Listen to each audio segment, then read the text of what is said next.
আচ্ছা, আজকে আমরা আলোচনা করব এক্সপেন্স মডিউল নিয়ে। DMS pro dealer distribution management system আমাদের হচ্ছে এই সফটওয়্যারটি ই কমার্স উদ্যোক্তা, বিভিন্ন ট্রেডিং ব্র্যান্ড বা যে কোনো সুপার শপ বা যে কোনো শপের জন্য বা যে কোনো প্রোডাক্ট বা সার্ভিস সেলের জন্য আমাদের এই সফটওয়্যারটি ব্যবহার করা হয়।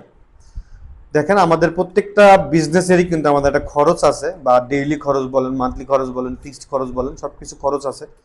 এই খরচগুলো আমরা কিভাবে মেনটেন করব? এই খরচগুলো মেনটেন করব হচ্ছে আমাদের এই এক্সপেন্স মডিউল থেকে।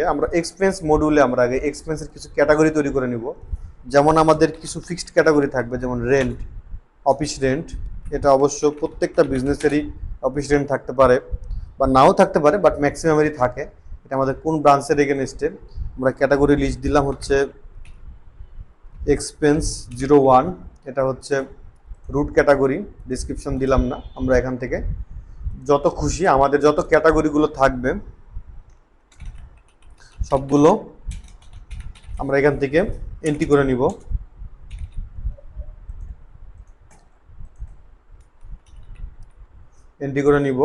আমরা চাইলে সাব ক্যাটাগরি সব কিছু এন্ট্রি করতে পারি।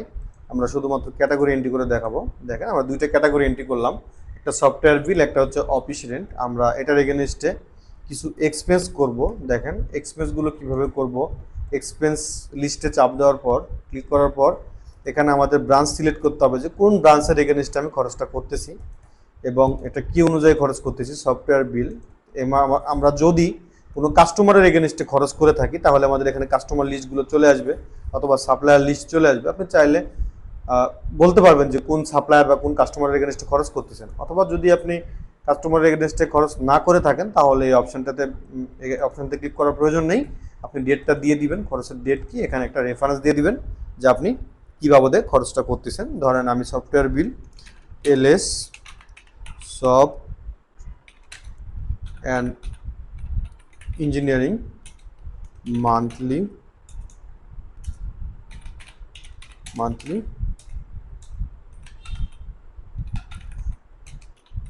সফটওয়্যার বিল কত টাকা সফটওয়্যার বিল দিচ্ছেন? ধরেন আমাদের 999 টাকা হচ্ছে প্রথম প্রাইস, আপনি 999 টাকা আমাদেরকে বিল দিচ্ছেন। আচ্ছা, এখন দেখেন আপনি কিসের মাধ্যমে টাকাটা দিচ্ছেন, কোন মেথডের মাধ্যমে টাকাটা এখানে পেমেন্ট করতেছেন। আপনি চাইলে এখানে ব্যাংকের মাধ্যমে ট্রান্সফার করতে পারেন, ক্যাশ ইন হ্যান্ডের মাধ্যমে ট্রান্সফার করতে পারেন। তো যে চ্যানেলগুলো, যে পেমেন্ট মেথডগুলো আপনি সেট করে আসবেন, আমি ব্যাংকিং মডিউল দেখিয়েছি যে কোন কোন পেমেন্ট মেথড এখানে কানেক্ট করা যায়। আমি ধরলাম যে আমি এমএফএস মাধ্যমে বিকাশের মাধ্যমে আমি এই 999 টাকা এলএস সফটওয়্যার ইঞ্জিনিয়ারিংকে পেমেন্ট করছি। এখানে চাইলে আপনি রিসিভ রাখতে পারেন আবার নাও রাখতে পারেন। সাবমিট করলে দেখেন এটা পেন্ডিং অবস্থায় থাকবে। কারণ এই পেন্ডিং অবস্থায় থাকার কারণ হচ্ছে যখন একজন ব্রাঞ্চের ম্যানেজার বা ব্রাঞ্চ থেকে এটা সাবমিট করবে তখন এটা কোম্পানির মালিক বা অনার বা অথরাইজ যে থাকবে সে এটাকে অ্যাপ্রুভ করে দিবে। অ্যাপ্রুভ করার জন্য আপনি এই অ্যাকশন বাটনে চাপ দেওয়ার পর দেখেন অ্যাপ্রুভ, রিজেক্ট এবং পার্মানেন্ট ডিলিট কয়েকটা অপশান পাবেন। আপনি যে অপশানটা সিলেক্ট করবেন সে অনুযায়ী অ্যাকশানটা হবে।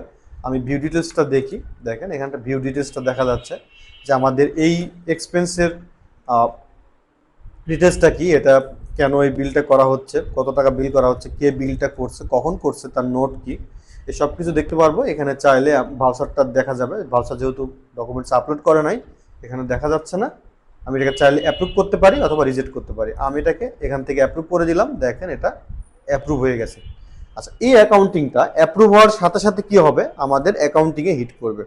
আমার অ্যাকাউন্টিংয়ে যাই, দেখেন এক্সপেন্স আমাদের সফটওয়্যার বিল হিসেবে ডিএমএস প্রো এর আজকের ভিডিওতে আমি দেখাবো যে আমাদের সফটওয়্যার বিল হিসেবে আমাদের 999 টাকা এখানে ডেবিট হয়েছে এবং এমএফএস থেকে এটা হচ্ছে ক্রেডিট হয়েছে। তার মানে আমার বিকাশ থেকে এই টাকাটা আমি সফটওয়্যার বিল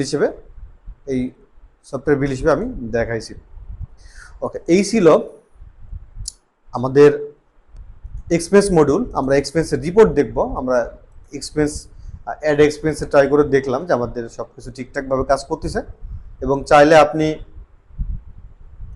আরও এক্সপেন্সগুলো এন্ট্রি করতে পারবেন। ডেইলি যত হবে আপনি সবগুলো এন্ট্রি করবেন। এখান থেকে সবগুলো সিলেক্ট করার মাধ্যমেও কিন্তু একবারে সবগুলো অ্যাপ্রুভ করা যায়। এগুলো আপনি দেখে নেবেন।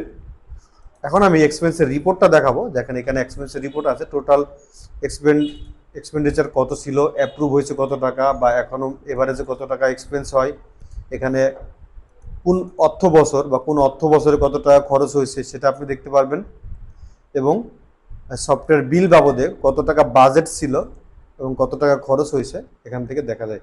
আচ্ছা, আমাদের এখান থেকে হয়তো একটা বাজেটের সিস্টেম আছে, আমি এখানে দেখতে পাচ্ছি না যে আমাদের কোন কোন ক্যাটাগরির এগেনস্টে আমরা কত টাকা খরচ হবে, এটা একটা বাজেট সেট করা যায়। এখান থেকে একটা বাজেট সেট করা যায়, আমি হয়তো এখানে দেখতেছি না, হয়তো পারমিশন দেওয়া নয়, বাট এখানে বাজেট সেট করে দেওয়া যায় যে কোন ক্যাটাগরির এগেনস্টে সর্বোচ্চ কত টাকা এক্সপেন্স করা যাবে।